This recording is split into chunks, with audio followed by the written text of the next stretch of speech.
Welcome back for another episode of RBP. It is me, Ross Bolen, here again with my main man, Jared Borislow, otherwise known as the artist known as J-Bone.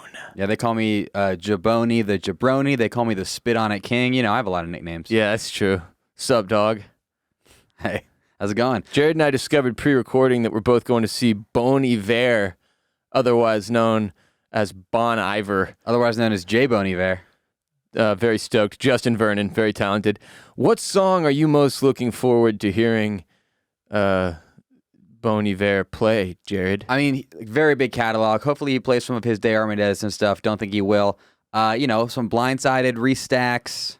For Emma? You know, it's fine. Forever ago? Skinny Love. You can miss me with Skinny Love. I hope he plays Wingdings. No, in all seriousness, I hope he plays Skinny Love. That song makes me think of you. Oh my God. The Sonos just started playing it. Stop. I didn't even know it had that capability, dude. I don't think that the audio would have been picked up on here. It wouldn't have been. Literally, I was wondering whether you pressed it, and I looked at you, and the Sonos in the podcast studio just started playing the song Skinny Love. After I specifically said... Now it really is our song, Jared. I said, don't play Skinny Love. You can miss me with that. And then it started playing Skinny Love. It's going to do it again. Because I keep saying play Skinny Love. Stop. Do whatever. I didn't... Okay, I'm serious, though. It's a very, very old Sonos. I don't know how it just did that. But... That was weird as shit. Yeah. What did it even play it from? Speaking of weird as shit, Jared, this morning I hit the Wordle in one try. I saw this, could not tell if it was a bit. I was sitting there. Okay, I'm not. I didn't cheat. I swear on everything, on my name, on my family, on my mother, on my father, on my grandma, on everybody. Okay, I swear on J-Bone's tight little ass that I didn't cheat. All right, and I'm aware that you can. It's very easy. What kind of a loser cheats in Wordle and then brags about it on Twitter and lies about it? Do not be that person. It's sad. Everybody despises you. So I'm laying there in bed this morning, staring at the screen. It's like 7:30 a.m. My brain is barely functioning, okay? And all of a sudden, a word just hits me in the brain. Stove. So I type it in, and it worked. It was the word. And I've never guessed stove as my first word before. I try a different word every time. Different first word every time. Some people have a strategy. They go with one or two that they use. I do earth every time. My EARTH. question, see, my mom has one she uses every time. I'm not going to disclose. She hasn't given me permission. But my question to you is this. Do you believe my first round Wordle win was the result of some collective consciousness that we all share as human beings in the ether or whatever? No. I know. Okay, like how is it that I sat there and that word came to me and it was the fucking word? Like, am I psychic? Is this the Truman Show and I'm Truman? Am I the smartest man alive? Definitely not. No. There are no coincidences, Jared. No, I think only hard men. I think it was a coincidence. My guess is this: you were laying in bed and you were like, okay, something that's got a lot of big letters in it. STOE. That's 4 big letters. I'm just gonna hit it. Don't you have a chimney in your bedroom? Yes, I have a fireplace and a chimney. Okay. I tapped into the ether through it. I was more like saying fucking Santa Claus, dude. I was more saying a stove and a chimney are kind of similar. Not that you somehow came down your chimney. You're saying I looked over at the chimney and went stove. Yes, dude. My theory is that I'm a genius, and that's it. And no, in all seriousness, obviously pure luck. But I was like, what the fuck? It did freak me out a little bit. I was like, okay, there are a lot of 5-letter words, man. Oh, yeah. Stove. My two Sorry thoughts... if you hadn't played today's word yet. And by sorry, I mean you're welcome. Now you can tell all your friends that you're a genius because technically you didn't cheat. You just listened to your favorite podcast and accidentally found it out. Yeah, I was actually going to say...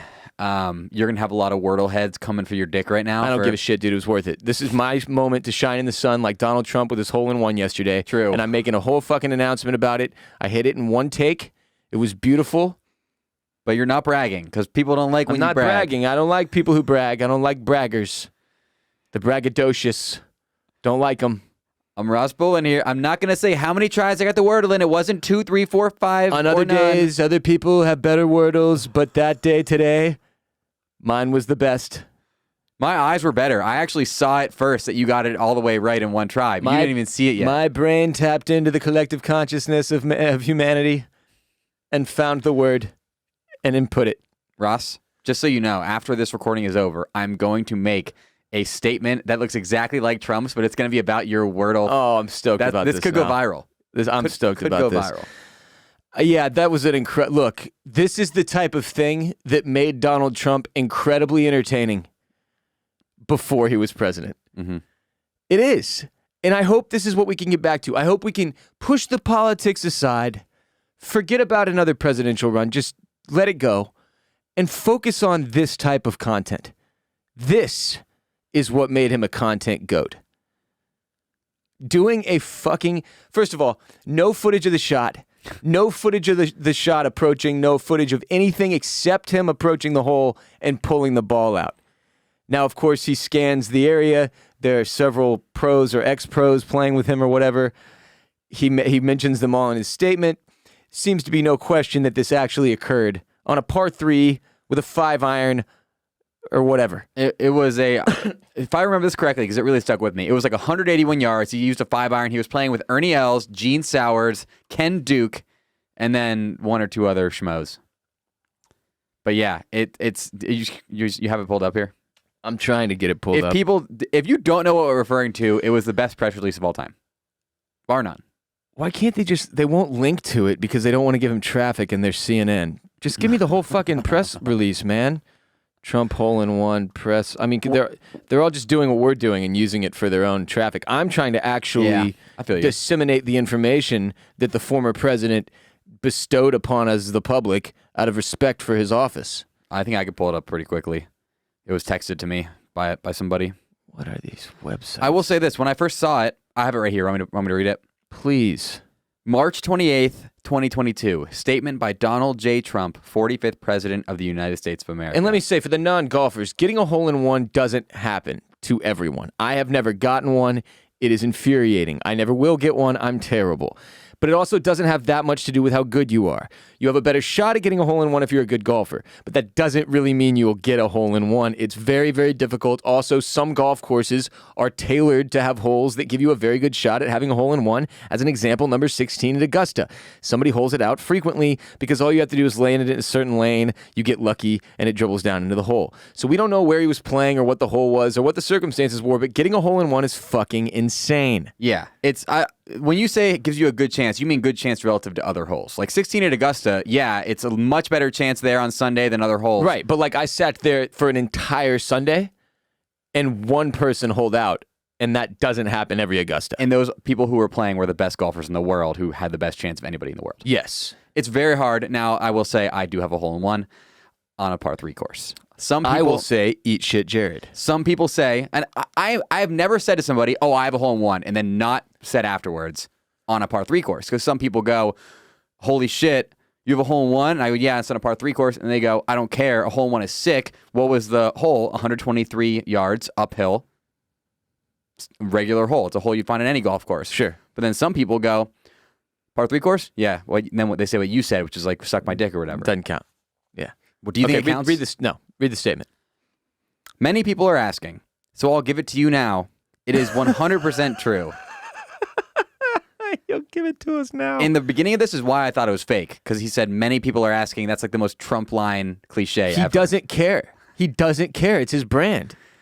Many people are asking, so I'll give it to you now. It is 100% true.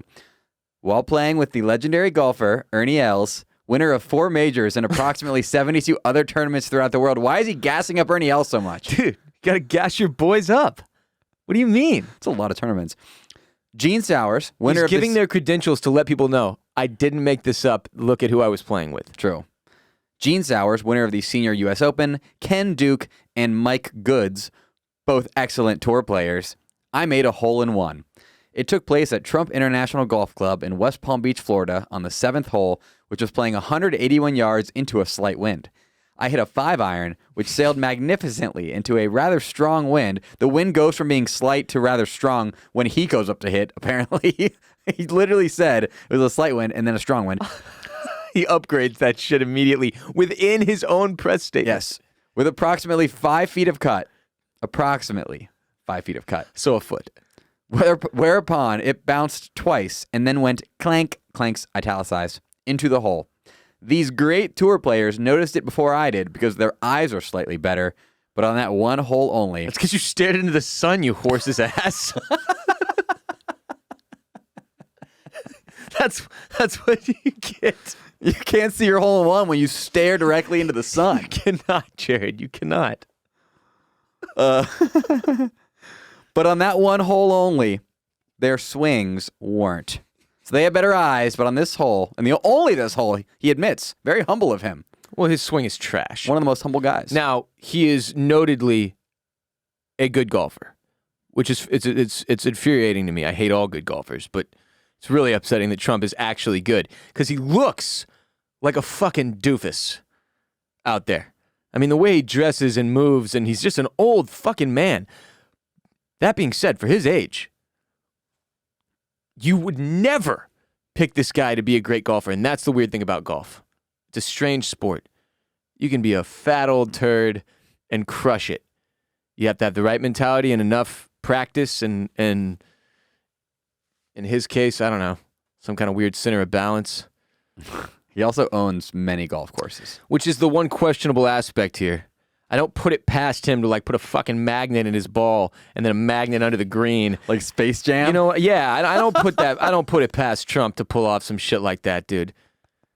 I don't. Bugs Bunny under the green with a magnet? He's got somebody down there. He continues on. Anyway, there's a lot of chatter about it. Don Jr.'s under the green. Be Eric. I think it'd be Eric. Okay. Barron's tall, though, if you know. Barron's probably got a wet J. So many fucking pictures of that kid that are hilarious. Go ahead. Anyway, there's a lot of chatter about it. Quite this is exciting. Still the statement. Back to the statement. It's continuing now. Quite exciting. And people everywhere seem to be asking for the facts. Playing with that group of wonderful, talented players. Why the fuck does he talk like that? What do you mean they seem to be asking for the facts? They either are asking for the facts or they are not asking for the facts. What do you mean they seem to be? It's like he's saying, you know what? I don't pay attention to what any of you fucking idiots are doing, but I'm being told by my minions. Yes. So it seems that people are asking for the facts. Yes. Unbelievable. It's what's it called? It's when you are trying to take away blame from yourself. It's like you're 1 degree removed from the situation. It's John F. Kennedy in the Bay of Pigs. You know what I'm saying? What? There's a name for this. Oh. Plausible deniability. Plausible deniability. He goes, it seems to be. I was told this. I said seem. Right, I don't know. Right. Mm-hmm. Which is something he's very familiar with, as he is sued often. Now, here's the best part of the statement. Somehow we've not gotten there yet. How is that possible? Playing with that group of wonderful, talented players was a lot of fun. The match was Ernie and me with no strokes against Gene, Mike, and Ken. I won't tell you who won because I'm a very modest individual, and you will then say I was bragging, and I don't like people who brag. There's no fucking more effective way to say you won without saying you won than what he just did, which is, it's just, he's a shameless individual. I think he's kidding. I think he is in on the joke this one time only. I don't think it's just this one time only. I think it's often, and I don't think he cares when it's in a serious, like, you know. Yeah, that's why I didn't like him as president. Just being straight up honest, because it was like, this is hysterical when he's just some guy. It's alarming and disturbing when he's in charge of, like, you know, the nuclear codes. So it freaks me out a little. But this is what I want from him for the remainder of his tenure as a human on the earth, if that's possible. I know I don't get to request anything of him, but that's gold, Jerry. That's gold. There's also a video of him potentially after this, who knows, doing the YMCA, but he's not actually doing the YMCA. He's just repeatedly putting his arms up in the air, like one after the other. I mean, I like, you know, I'm 34, man. I don't get to go out there very often anymore, swing the sticks. But when I do, and when I make a putt, which is like once a round, and I reach down into the hole to get my ball out, I'm like, fuck me, I'm fucking 34. And he did it. When he reached down to get that ball out of the hole, I was like, oh, he's going down. He didn't. He was fine. Would you like to hear the story of me The old man is nimble. He is very nimble. There's a story about me pulling my hole in one out of the hole on a par 3 course, if you want to hear that. Is this going to be sexual? No. Okay. My friend worked at a golf course, and so he would sell me bags of golf balls that he found. It'd be cheap as fuck. Like, great deal. Right. He still made a little bit of money on the side, you know. He sold you used golf balls, your friend? Yeah, but it was a better deal than you get anywhere else still. Like, All right. I totally know what you're thinking, and yeah, for sure. Like, why didn't he just give them to me? I don't know, but Yeah, I don't want to ask you about his personal circumstances. Maybe he was like in fucking poverty and needed the money to buy bread. I don't know. He's just like, he was a hustler. Like, he grinded. He's one of those guys. Yeah. Grinder. Okay, everybody knows one of those. I made out better. He made out better. It was mutually beneficial. It was fine. Now he's in prison. Go ahead. He was doing quite well for himself. So this ball that I had, one of the ones in the bag, was like Ken and Lisa's wedding anniversary ball, and it had a picture, like a printed picture of Ken and Lisa. You know, you can print custom golf balls. It's similar to rolling with Bolen. Yeah, I just grabbed mine off the shelf behind me. For my first wedding, I gave out these balls to my groomsmen that had hashtag rolling with Bolen on them, and there are many scattered throughout the woods of the world. So no bullshit, there are.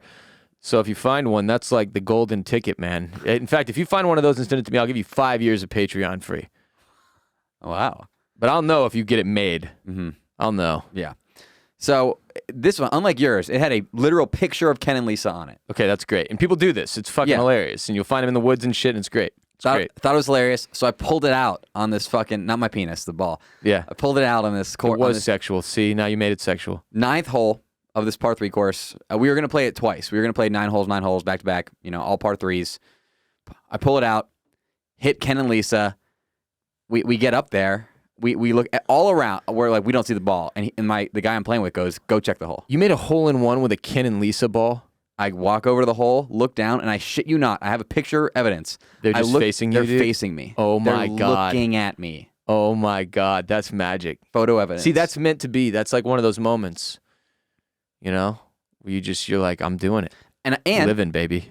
I wrote a column about this a long time ago, but I found their wedding website and emailed in, and Ken responded to me and asked to get drinks with me. I need an update on Ken and Lisa. I got to know. If they made it? If they made it. I got to know. It looked to be potentially a second wedding. They were both at least 35. Love that.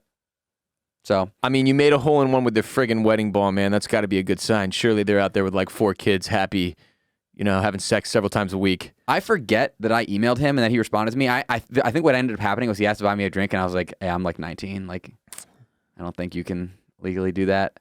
I didn't want to put him in a bad position, Sure.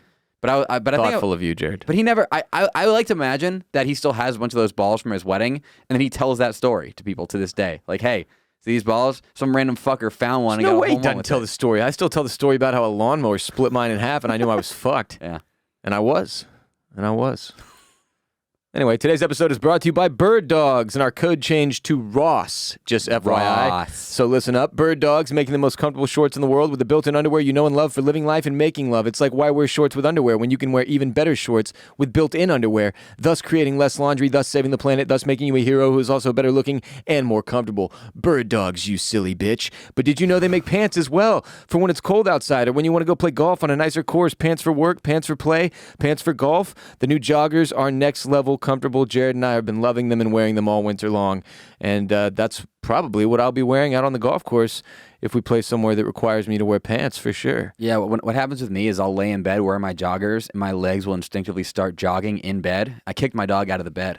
Wow. It hates me now. It bites me. Well, because you just can't stop. I can't stop kicking. Can't stop jogging in your Birddogs joggers. Mm-hmm. What's more, for being an RBP listener, when you use the code Ross at checkout on Birddogs.com, Birddogs is giving away free whistling footballs like the Nerf football you grew up with, but a Birddogs whistling football with their logo on it. It says Birddogs on the side, and it whistles when you throw it through the air. It's beautiful. It's magical. It's orange.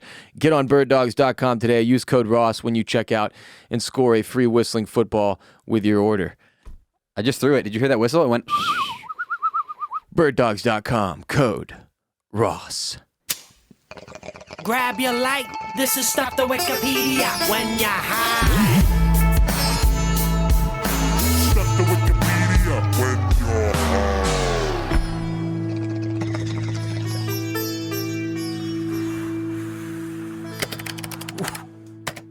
Today's Stuff to Wikipedia when you're high is the cool S. So last week on our Patreon exclusive episode, Jared and I unknowingly discussed this phenomenon, as I'll call it, phenomenon. The cool S. So you missed out on the origin discussion if you weren't on patreon.com/Ross Bolen podcast, but you can join now and hear that episode immediately if you wanted to. So today we dive further into the cool S, also known as the Stussy S, Super S, Superman S, Universal S, Pointy S, Middle School S, that's my favorite, Graffiti S, and by many other names, is a graffiti sign in popular culture that is typically doodled on children's notebooks or graffitied on walls.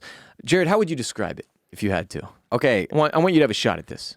It looks like it's kind of got a Mobius loop going on where like you could follow. If it was three-dimensional, you could follow along its surface and it would be it'd be going forever. Like a race car track almost, Yes, right? yes. Yeah, the cool S consists of 14 line segments forming a stylized pointed S shape. It has also been compared to the infinity symbol. The tails, pointy ends, of the S appear to link underneath so that it loops around on itself in the same way as the infinity symbol does.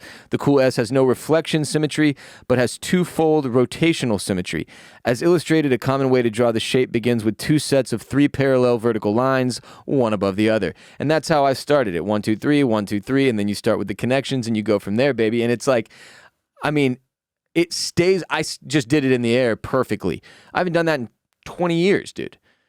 It's stuck with me. I've made hundreds of these. Usually, I think it was late elementary school was when I was obsessed with it. It's nuts. I was like The middle kid, school S, dude. the kid from Superbad. You were early. who was elementary drawing school. dicks. Yeah, That you was were me, drawing the S. The cool S. The exact origin of the cool S is unknown, but it may have originated from geometry textbooks and has appeared around the early 1970s as part of graffiti culture. Contrary to popular belief, the symbol has no ties to either the U.S. clothing brand Stussy or to the character Superman, though Stussy did conduct an interview in 2010 with John Narr, a pioneer graffiti photographer with many works, including this S, dating back to the 1970s. The symbol and other nearly identical S-shaped motifs have appeared for at least hundreds of years. Okay, that seems, I don't know if I agree with that. Listen, it says a similar pattern can be seen in the 14th century tile work at the central courtyard of the Sultan Hassan Mosque in Cairo, as well as in the background of the 1533 painting The Ambassadors by Hans Holbein. How do you argue with that, Jared? It is also visually similar to the ancient Latvian Zalskazime symbol and the Daskian Kilgalakshirabanulul symbol. God damn, that's an impossible. Ciobanului. Come on. I would say Karlagul Chobanului. It's pretty good. That's pretty damn, pretty good. Is that Hey, bro. Turkish? I couldn't tell you. I'm ignorant. The name Superman S comes from a belief that it was a symbol for Superman, whose costume features a stylized S in a diamond shape, but that shape is quite different. Although frequently referred to as the Stussy S, Emmy Coates, who has worked alongside Sean Stussy since 1985, has stated that it was never a symbol of the Californian Surf Company. A possible origin for this is that in 2010, the company uploaded a video to Vimeo and later to YouTube in which one of John Narr's 1973 photographs of the symbol can be seen. As Swedish YouTuber David Wengstad, better known online as Limino, studied the topic for 5 years and attempted to find the origin of the cool S, and he concluded, that the 1890 book Mechanical Graphics, which was written by Professor Frederick Newton Wilson, could most likely be the origin. Frederick taught geometry at Princeton in New Jersey, where he could have shown students how to draw the S. So that's potentially the origin of the cool S, thanks to Limino on YouTube. Found it in an 1890 book, Mechanical Graphics. I think that the cool S is taken on somewhat of a Mandela effect thing because everybody thinks it's the Stussy thing now, and people go to bat. Somebody who commented on our thing was like, idiot! I never had that it's connection. The Stussy thing. I never had that connection to I didn't either. to Stussy before the commenters started raining it down on us from our Patreon clip. Didn't you say anybody who wears Stussy is a massive pussy? I did not say that. I did not. You call them Stussies. I didn't. I didn't. You are right now, but I certainly never said those things. Jared, not a Stussy hater. Nothing against the Stussy S either, or the Swedes, for that matter. I don't know. YouTuber David Wangstead. What does the thing above the A do? The accent. What is it? Make it? It makes it makes it more of an O sound. Wangstead. I would say it's probably Wangstedt. or it could be Vongstedt. Wangstedt. David Vongstedt. Love that. Anyway, I had to say stuff to Wikipedia when you're high. The cool S Today's episode is also brought to you by Sunday Lawn Care. It's hard to believe it, but spring is finally here. We are so close to feeling that soft grass under our feet. But first, many of you who didn't use Sunday last year need to get your lawns back in order. Thankfully, Sunday gets your lawn growing and helps to keep it healthy all season long. I used it last spring and this winter.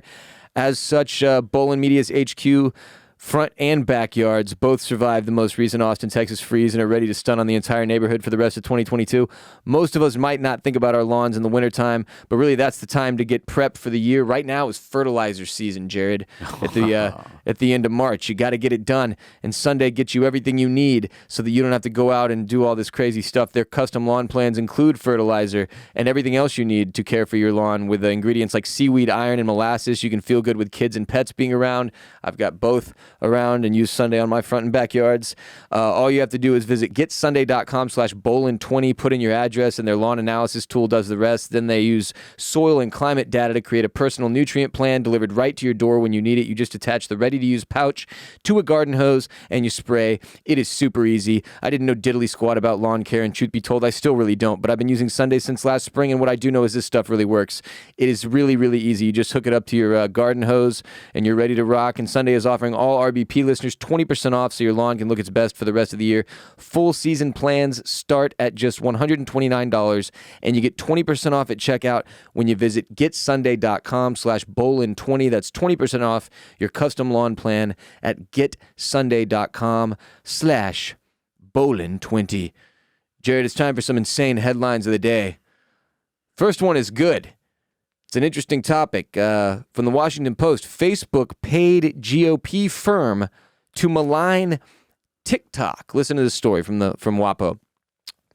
Facebook parent company Meta is paying one of the biggest Republican consulting firms in the country to orchestrate a nationwide campaign seeking to turn the public against TikTok. The campaign includes placing op-eds and letters to the editor in major regional news outlets, promoting dubious stories about alleged TikTok trends that actually originated on Facebook, and pushing to draw political reporters and local politicians into helping take down its biggest competitor. These bare-knuckle tactics, long commonplace in the world of politics, have become increasingly noticeable within a tech industry where companies vie for cultural relevance and come at a time when Facebook is under pressure to win back young users. Employees with the firm, Targeted Victory, worked to undermine TikTok through a nationwide media and lobbying campaign portraying the fast-growing app, owned by the Beijing-based company ByteDance, as a danger to American children and society, according to internal emails shared with the Washington Post. Ha-ha! That's good, clean fun. I completely agree that TikTok does pose somewhat of a danger to children, but I also believe Facebook has already been a danger For many years. And I'm also pretty big on TikTok, so I would like it to stay around.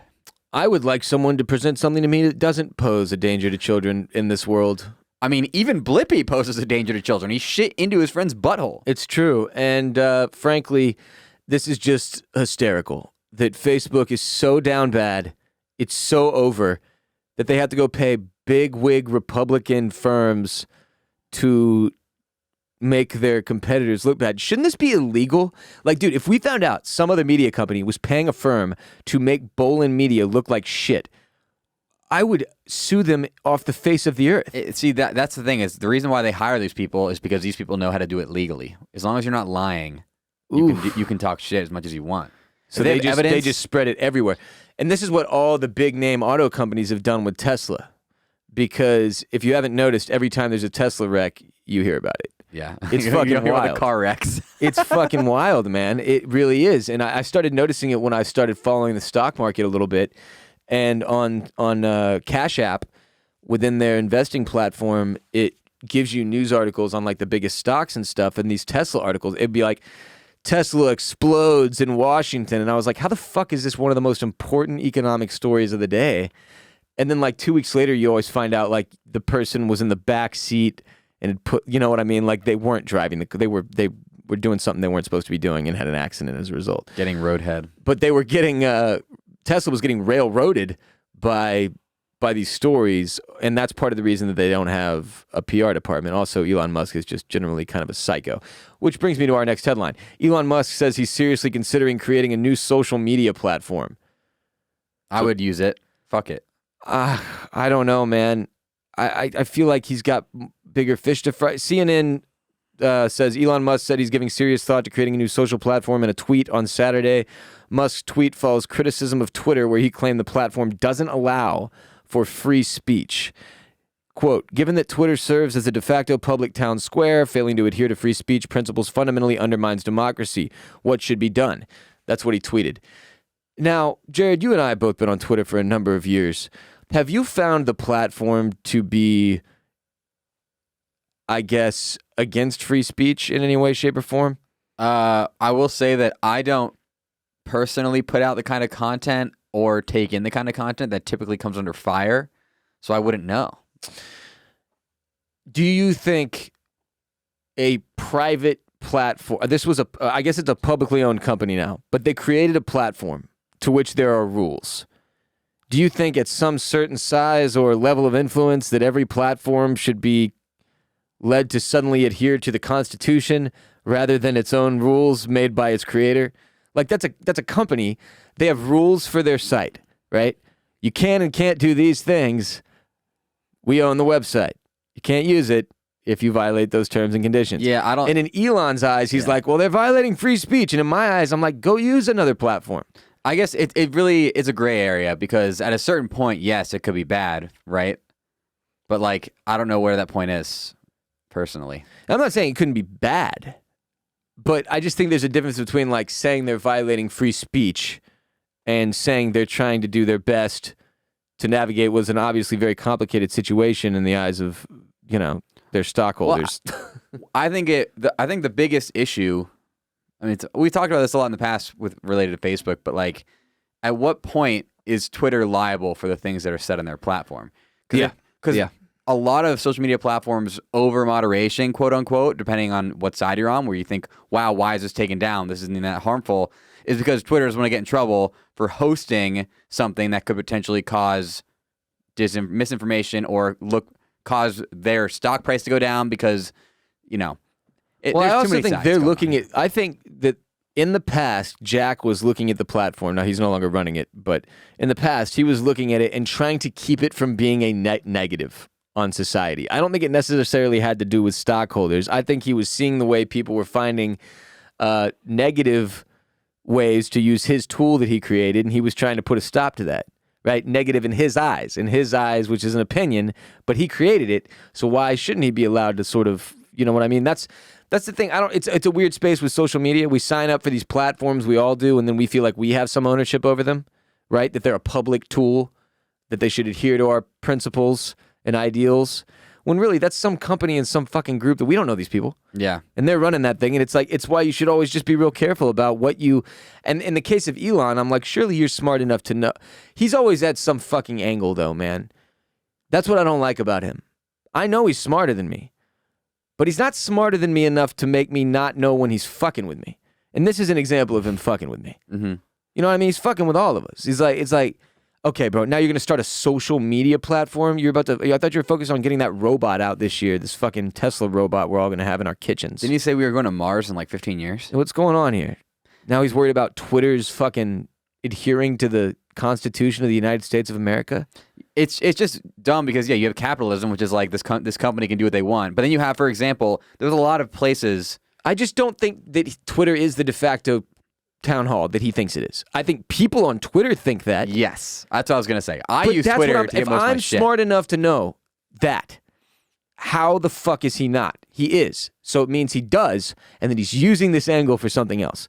Because it isn't the de facto town square. There are millions and millions and millions and millions and millions and millions of people not on Twitter that have no fucking clue how to use it and no desire to be on it. Yeah, but you forget that people are lazy, Ross. I want to be able to know what this guy said without having to go to his direct website. It's bullshit. I want to be able to see this meme, this deep fried meme, without having to go to a different website. Every doofus that has tried to launch an alternative to Twitter has failed for a reason. It is incredibly difficult, and if you don't monitor it in some form or fashion, it becomes spam hell on earth. No, like Jeremy Piven's fucking app. What I love about Jeremy Piven? Renner. Sorry, Piv. Pivy. What I love about alternatives to Twitter is people go, no, this is gonna be a Twitter that's all about free speech, and then It's like, oh yeah, is it? And then it's just porn. Exactly. The people that you get onto your new Twitter that's all about free Oh, speech yeah. are not the people that Yeah. are going to attract more people to your Let's platform. go, Jared. That's correct. That's the big problem you end up running into is that the second you open up your platform to just free speech, porn. But here's the issue. You need to accept illegal activity and porn if you ever want to make something great. Bitcoin, it got past, it hit a critical mass after all the drug trafficking. That now it's legit. That's It's what doing the great. next Twitter's gonna have to do the same thing. You're gonna have to get through all the white nationalists and all of the porn, a ton of porn. So much porn and racism, it'll make your fucking head explode. But maybe. But then maybe on the other side of that, glory. Greener pastures. Who knows? Next headline. Nebraska lawmaker apologizes for debunked litter box claim. Now, we discussed this as an insane headline of the day at some point. It's furry news. This is furry news. Okay, from the AP News. A Nebraska state lawmaker apologized on Monday night after he publicly cited a persistent but debunked rumor alleging that schools are placing litter boxes in school bathrooms to accommodate children who self-identify as cats. Senator Bruce Bolsterman, this is a fucking senator, a conservative Republican, repeated the false claim during a public televised debate on a bill intended to help school children who have behavioral problems. Nebraska state senator. Yeah. Not a regular senator. His comments quickly went viral, with one Twitter video garnering more than 300,000 views as of Monday afternoon and drew an onslaught of online criticism and ridicule. Bolstelman initially said he was shocked when he heard stories that children were dressing as cats and dogs while at school, with claims that schools were accommodating them with litter boxes. Quote, "They meow and they bark and they interact with their teachers in this fashion," Bolstelman said during legislative debate. "And now schools are wanting to put litter boxes in the schools for these children to use. How is this sanitary? his only care is the sanitation issue. This is dirty. There's going to be kids shitting in the hallway." Now, I'm just making up stuff now, but yeah, what the furry fear, man. It's Furry out there. panic. The furry panic, Jared. It spreads. It never stops. Next headline. Hackers steal $540 million in crypto from Axie Infinity game. Did you hear about this? Have you seen this? It's funny that I haven't because I am very familiar with Axie Yeah. Infinity. This is one of the largest thefts in the crypto sector's 13-year history. It says a cryptocurrency startup that operates a popular online game called Axie Infinity said Tuesday that hackers stole more than $500 million worth of cryptocurrency. Axie Infinity publisher Sky Mavis Limited said on March 23rd hackers infiltrated a part of its Ronin network, which the game runs on. The infiltrators got access to accounts holding cryptocurrencies and drained 173,600 Ether and 25.5 million of the stablecoin USDC. That's a lot of money. 540 million. Actually, is the biggest play-to-earn game in the world. This is a humongous news, and I cannot believe I didn't hear There's about this. a massive amount of money, too, that somebody just Nick Caged. And right it's out of funny to there. think, everybody listening who's going, what the fuck's Axie Infinity? It's literally a video game that had $540 million within it. To be stolen. Think about what. That's how big it is. Think about What is it, though? What do you do? Do you know? Yeah, it's turn-based. It's like a turn-based Pokemon-style battling game where the NFT is the Axie itself, which is your battle little. He's like a little fucking floating sphere thing. Okay. It's like a floating pig.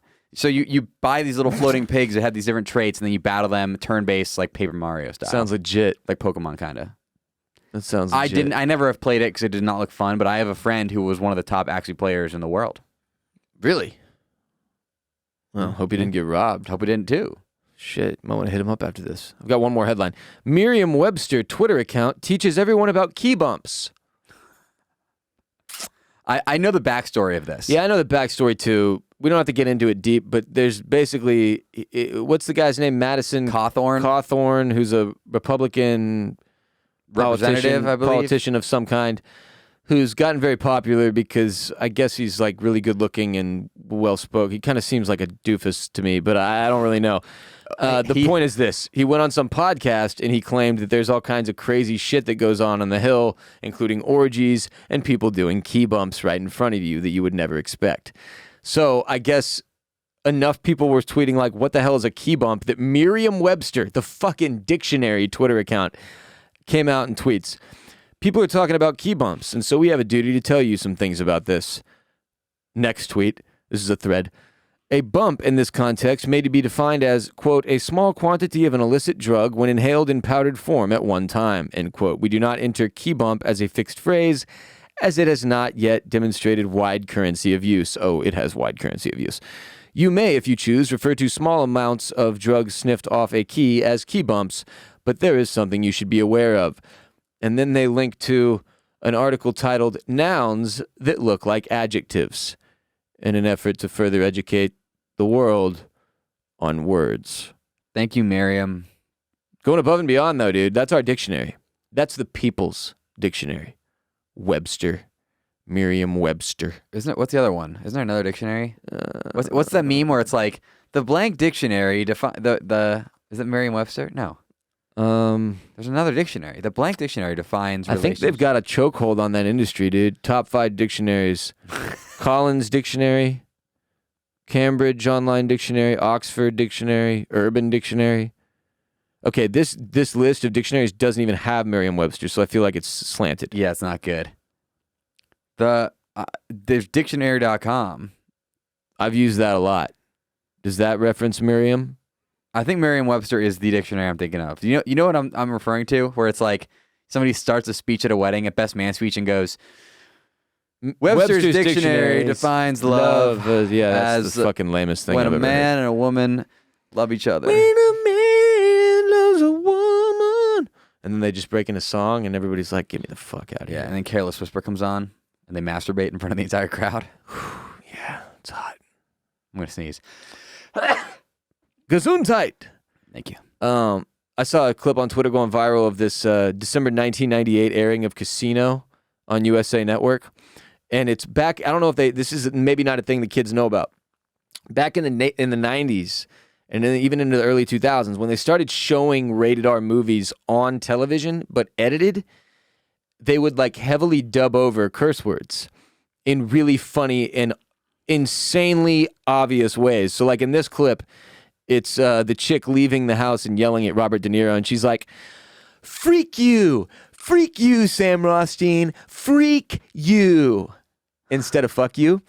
And it's magical. And it was this whole era of television. Some of them would get really fucking weird with it too, where you'd be like, how is that the word they picked? Yeah, do you know what stands out to me? Like they'd yell out shit, and instead it would be like, spaghetti. It's like, why? How about Snakes on a Plane? Oh, that had some great iterations of it, yeah. It was so the regular one is, I've had it with these motherfucking snakes on this motherfucking plane. The way that they edited it was, I've had it with these monkey fighting snakes on this Monday to Friday plane. What the hell is a Monday to Friday plane, dude? I don't know. What does it take the weekends off, that particular aircraft? And somebody pointed out on Reddit that mongoose fighting snakes would be more zoologically accurate because mongooses do fight snakes. Monkeys are not known for fighting snakes. That movie was trash. Samuel L. Jackson, you think he had a trash movie ever? Yeah, that one right there. We just named it. At least one. It was just weak, bro. There was too many snakes on the motherfucking plane. It was ridiculous. Outrageous. Anyway, 90s censorship on television was fucking ridiculous. Speaking of censorship, I'm reading another comment here on Reddit. Mm-hmm. Somebody's talking about a different situation where it's a bad edit, like you're talking about. Oh yeah. They said the most awkward that I know, which comes to mind, the radio edit of Biggie. If you don't know, now you know, you know. You know, they've done some bad ones with rap songs too. Yeah, to get radio clean versions of the songs. If you don't know, now you know. Dude, you know. I just. It's so stupid. I just prefer they drop it out. Don't play anything, man. And if you don't know, now you know. That's it.